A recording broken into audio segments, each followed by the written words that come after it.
हरियाणा में 5 अक्टूबर को होने वाले विधानसभा चुनाव के लिए प्रचार अंतिम चरण में पहुंच गया है।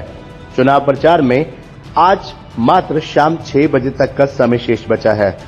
इसी कड़ी में प्रचार अंतिम दिनों में होने के कारण प्रत्याशी खूब पसीना बहा रहे हैं। इसी कड़ी में रेवाड़ी विधानसभा क्षेत्र से निर्दलीय उम्मीदवार युवा नेता राव जितेंद्र कुमार नई सोच और नया विजन लेकर जनता के बीच जा रहे हैं। उनका घोषणा पत्र भी लोगों को खूब पसंद आ रहा है। प्रत्याशी राव जितेंद्र ने सेक्टर 3 राजावास, जैतपुर, धनौरा सहित कई गांवों में डोर टू डोर जनसंपर्क किया और अपने पक्ष में वोट देने की अपील की।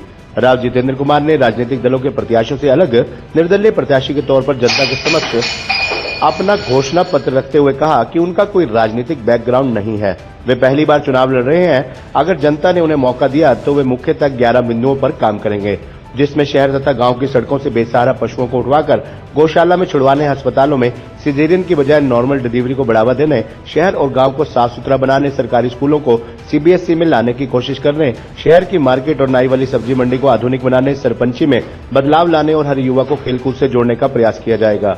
उन्होंने कहा कि ये ऐसी मुख्य बातें हैं जिनका अब तक जितने भी प्रत्याशी चुनाव में आए हैं उनके घोषणा पत्र में ये नहीं है। राव जितेंद्र कुमार ने कहा कि वे राजनीति में आकर समाज सेवा कर बदलाव लाना चाहते हैं। राजनीति में आकर धन कमाना उनका उद्देश्य नहीं, अपितु जनसेवा के लिए राजनीति में वे आए हैं। खबरनामा हरियाणा के लिए रेवाड़ी से राजेश शर्मा की रिपोर्ट। सर, मेरा ये मानना है कि जो भी इलेक्शंस में अभी रेवाड़ी क्षेत्र में हो रहा है तो उसमें क्या है कि सबके अपने अपने पॉइंट्स हैं। तो मेरे अपने निजी पॉइंट्स हैं जो कि मैंने आपको दिखाए भी हैं और ये मैंने अपना एक चैनल बना रखा है @राव जितेंद्र कुमार, उस पर भी उपलब्ध है। तो इसमें मेरा यही है कि भाई जो अभी तक जो नेतागण करते आए हैं उससे हट करके है और जो लोगों की सामान्य समस्याएं हैं उनसे जुड़ती हुई चीज़ें। ऐसा मैंने जो अपना मैनिफेस्टो तैयार किया है वो एक सामान्य नागरिक को जो जो चीज़ें चाहिए और जो उसकी रुकावटें बनी हुई हैं और जो समाज में चाहिए उनसे रिलेटेड है।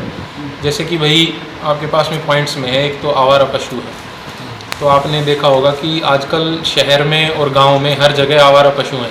तो उसमें क्या हो रहा है कि गांव के लोगों के लिए भी वो एक समस्या है कि गांव में क्या है कि सर्दियों के वक्त में लोग अपने खेतों की रखवाली के लिए हमेशा खड़े रहते हैं, तो उनको अपनी फसलों का डर रहता है, तो उनके लिए भी वो एक दिक्कत है, उसका भी समाधान हो। और दूसरा है कि शहर के अंदर में वो जानवर खुद भी अपना एक्सीडेंट हो जाता है उनका, कई बार वो पॉलीथीन वगैरह खाते हैं, उनके साथ भी है ये। तो रोड पर भी एक इंसान के लिए भी वो एक खतरा है और पशुओं के लिए, खुद के लिए तो खतरा है ही है, कोई ट्रक आ गया, कुछ भी आ गया। तो इन सब के समाधान के लिए मैंने एक पॉइंट दिया था, उसमें यही था कि भाई एक हर गांव में एक गौशाला बनाई जाए तो उनको एक निर्धारित स्थान मिले। जब उनको एक निर्धारित स्थान मिलेगा तो ये सारी घटनाएं कम हो जाएंगी और अच्छा रहेगा। सर, एक पॉइंट तो मैंने आपको ये बताया, ठीक है। सेकंड पॉइंट मेरा जो है वो था कि एजुकेशन से रिलेटेड। तो एजुकेशन में क्या है कि अभी एक इंसान 10 से 15,000 या 20,000 30,000 रुपये तक कमा पाता है नॉर्मली।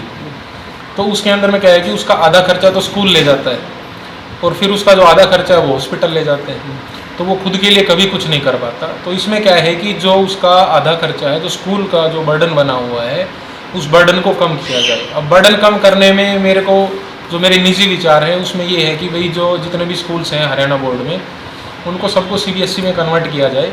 तो उससे क्या है कि नॉर्मली कोई भी माँ बाप अपने बच्चे